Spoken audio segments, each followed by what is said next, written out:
They used a technique, allegedly, that is so controversial that it split that community wide open. Okay, tell me this. Why did crack appear in the black neighborhoods first?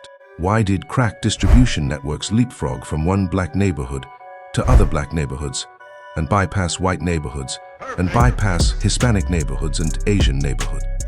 Our government and the mainstream media have given us varying explanations for this phenomenon over the years, and they are nice, comforting, general explanations which absolve anyone of any responsibility for why crack is so ethnically specific.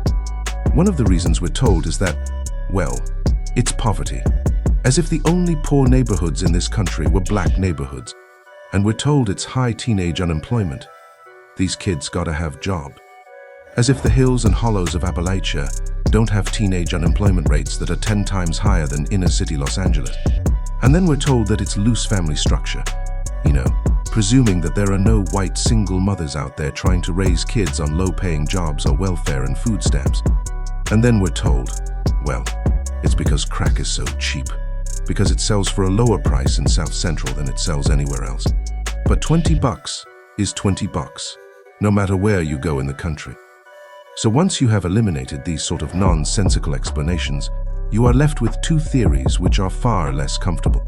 The first theory, which is not something I personally subscribe to, but it's out there, is that there's something about black neighborhoods which causes them to be genetically predisposed to drug trafficking.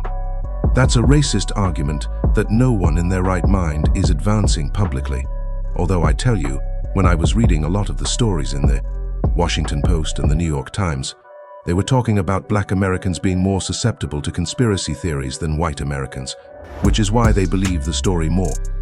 I think that was sort of the underlying current there. The other more palatable reason, which in my mind comes closer to the truth, is that someone started bringing cheap cocaine into black neighborhoods right at the time when drug users began figuring out how to turn it into crack. And this allowed black drug dealers to get a head start on every other ethnic group in terms of setting up distribution systems and trafficking systems. Now, one thing I've learned about the drug business while researching this is that in many ways, it is the epitome of capitalism. It is the purest form of capitalism. You have no government regulation, a wide open market, a buyer's market, anything goes. But these things don't spring out of the ground fully formed. It's like any business. It takes time to grow them. It takes time to set up networks. So once these distribution networks got set up and established in primarily South Central Los Angeles, primarily black neighborhoods, exactly the same thing happened on the East Coast a couple of years later. When crack first appeared on the East Coast, it appeared in Caribbean neighborhoods in Miami, thanks largely to the Jamaicans, who were using their drug profits to fund political gains back home. It was almost the exact opposite of what happened in Louisiana, in that the politics were the opposite, but it was the same phenomenon. And once the Miami market was saturated, they moved to New York. They moved east, and they started bringing crack from the East Coast towards the middle of the country. So it seems to me that if you're looking for the root of your drug problems in a neighborhood, nothing else matters except the drugs, and where they're coming from, and how they're getting there. And all these other reasons I cited are used as explanations for how crack became popular, but it doesn't explain how the cocaine got there in the first place. And that's where the Contras came in. I'm just posted up out here. The Dark Alliance. Gary Webb's incendiary 1996 S.J. Mercury News expose. These articles were downloaded from the website of the Seattle Times. Since the San Jose Mercury News has removed the entire series from their website, Gary Webb's career as a professional journalist was destroyed shortly after these articles were published. Anyone who challenges the House of Rockefeller is persona non grata throughout the establishment. The editor. August 22, 1996 Cocaine Pipeline. Financed Rebels Evidence Points to C.I. A Knowing of High-Volume Drug Network. By Gary Webb. San Jose Mercury News. For the better part of a decade, a San Francisco Bay Area drug ring sold tons of cocaine to the Crips and Blood Street gangs of Los Angeles and funneled millions in drug profits to an arm of the Contra guerrillas of Nicaragua run by the Central Intelligence Agency. The San Jose Mercury News has found this drug network opened the first pipeline between Colombia's cocaine cartels and the black neighborhoods of Los Angeles, a city now known as the crack capital of the world. The cocaine that flooded in helped spark a crack explosion in urban America and provided the cash and connections needed for LA's gangs to buy weapons. It is one of the most bizarre alliances in modern history, the union of a US-backed army attempting to overthrow a revolutionary socialist government and the gangsters of Compton in south-central Los Angeles. The army's financiers, who met with CIA agents before and during the time they were selling the drugs in LA, delivered cut-rate cocaine to the gangs through a young south-central crack dealer named Ricky Donald Ross. Unaware of his supplier's military and political connections, Freeway, Rick turned the cocaine powder into crack and wholesaled it to gangs across the country. Drug cash for the Contras. Court records show the cash was then used to buy equipment for a guerrilla army named the Fuerza Democrática Nicaragüense, or FDN, the largest of several anti-communist groups commonly called the Contras. While the FDN's war is barely a memory today, Black America is still dealing with its poisonous side effects.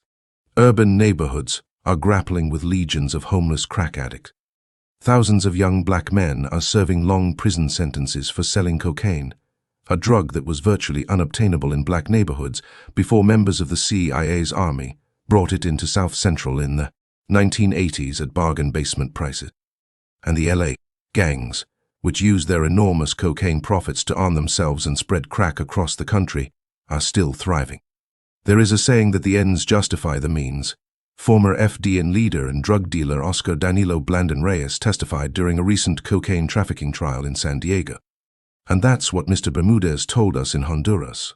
Okay, so we started raising money for the Contra Revolution. Recently declassified reports, federal court testimony, undercover tapes, court records here and abroad, and hundreds of hours of interviews over the past 12 months leave no doubt that Blandon was no ordinary drug dealer. Shortly before Blandon, who had been the drug ring's Southern California distributor, took the stand in San Diego as a witness for the U.S. Department of Justice. Federal prosecutors obtained a court order preventing defense lawyers from delving into his ties to the CIA. Blandon, one of the FDN's founders in California, will admit that he was a large-scale dealer in cocaine, and there is no additional benefit to any defendant to inquire as to the Central Intelligence Agency. Assistant U.S. Attorney L.J. O'Neill argued in his motion, shortly before Ross's trial on cocaine trafficking charges in March. The 5,000-man FDN, records show, was created in mid-1981 when the CIA combined several existing groups of anti-communist exiles into a unified force it hoped would topple the new socialist government of Nicaragua. Waged a losing war. From 1982 to 1988, the FDN, run by both American and Nicaraguan CIA agents, waged a losing war against Nicaragua's Sandinista government. The Cuban-supported socialists who'd overthrown US-backed dictator Anastasio Somoza in 1979. Blandon, who began working for the FDN's drug operation in late 1981, testified that the drug ring sold almost a ton of cocaine in the United States. That year, $54 million worth at prevailing wholesale prices. It was not clear how much of the money found its way back to the CIA's army, but Blandon testified that whatever we were running in LA, the profit was going for the Contra Revolution. At the time of that testimony, Blandon was a full-time informant for the Drug Enforcement Administration, a job the U.S. Department of Justice got him after releasing him from prison in 1994. Though Blandon admitted to crimes that have sent others away for life, the Justice Department turned him loose on unsupervised probation after only 28 months behind bars and has paid him more than $166,000 since, court records show. He has been extraordinarily helpful, federal prosecutor O'Neill told Blandon's judge in a plea for the trafficker's release in 1994. Though O'Neill once described Blandon to a grand jury as the biggest Nicaraguan cocaine dealer in the United States, the prosecutor would not discuss him with the Mercury News.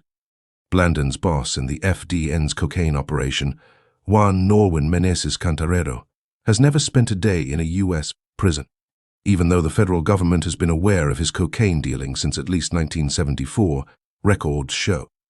Meneses, who ran the drug ring from his homes in the Bay Area, is listed in the DEA's computers as a major international drug smuggler and was implicated in 45 separate federal investigations.